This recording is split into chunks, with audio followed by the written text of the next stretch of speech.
Нэг 40 гараад ирсэн чинь нэг жаахан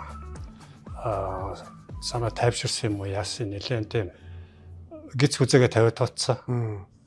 Тохой тэгээд нөгөө ажил мөнгө хөөж явсаар байгаад ажил гээд мөнгө хөөж явсаар байгаад эрүүл мэндэ жаах хайцсан. Нэг тийм үе таарсан. Тэгээд одоо би өчигдөр нэг юм зураг тавилаа шүү дээ. Пост оруулсан. Тий. Өмнө байсан одоо ирсэн гээд. Тэгээд тэрэн дээр бол нэг юм том цувдатай нөхөр байгаа ч дээ. Тэр чинь би нэг 40 эд наснда тийм байлаа л да. Тэгээ би тохоо үед одоо нэг middle age crisis гэж байдаг шүү дээ.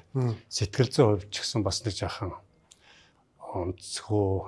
Тэгээ дээрээс нь манай нэг сайн найз маань нас бартсан. Жаахан тийм депрессийн нэг үе байсан. Тэгээ би ерөөсөө бодож байгаад нэг л өдөр нөгөө нэг Forrest Gump нөгөө гүйдэг шиг нэг л өдөр би тэгээд за ерөөсөө амьдралаа өөрчлөе. Энэ ерөөсөө айгу утгагүй болчихлоо гэх. Нэг л биш байгаа. Нэг л биш. Нэг өдөр би үүдэндээ коридортой үдээсээ үдэх гээд өвдгөл сууж байгаагаа хажуутлын толинд зэрвс харсан байхгүй. Тэгэл айгу над Джонсон санагдал өөртөө гутаал. Тэгээ би ерөөсөө шууд гүгэл хийсэн л дээ. Одоо хамгийн жин хасах тийм ээ. Өөх калори шатах хамгийн спортын төрөл юу вэ гэдээ утсан чинь гүйлт байсан. Тэгэл би ерөөсөө гүгэд хэлсэн. Тэндээс хойш одоо би нэг 13-4 жил тэгэл тасралтгүй гүйж ийн л та.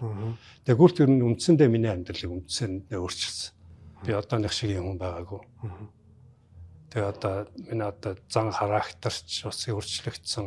Миний үзэл бодол ч өөрчлөгдсөн. Тэгэл би нэг гүйжгснээс хойш жилийн дараа гэхэд бол гиз хүзээ байхгүй бол аюу сайхан болол.